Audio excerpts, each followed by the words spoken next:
There was once a man so old that most of his family and all of his friends had left the world long before him.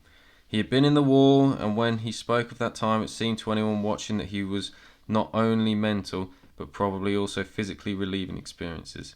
Even when overcome by the power of imagination, he lapsed into silence. His legs and arms would jerk and twitch, and his whole body would move as if he was re-fighting the battles.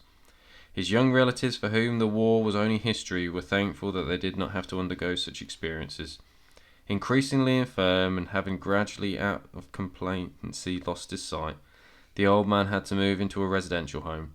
One morning the staff found his room empty and his bed not slept in. A search was undertaken, but without success.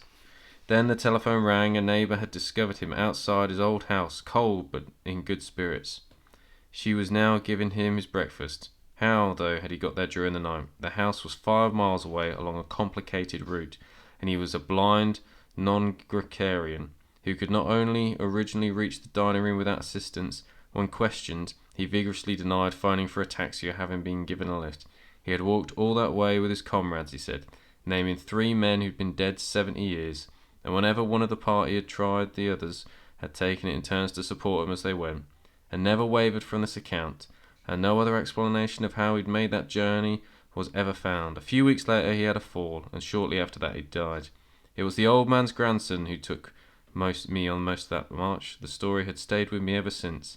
It makes me think of the dying Balzac, who looked at the doctor and cried out, "Send for Blackalion," and when there were mortal physicians could do no more for him, the author called for one of his own characters. And who can say that Blackalion did not come, and did not bring relief?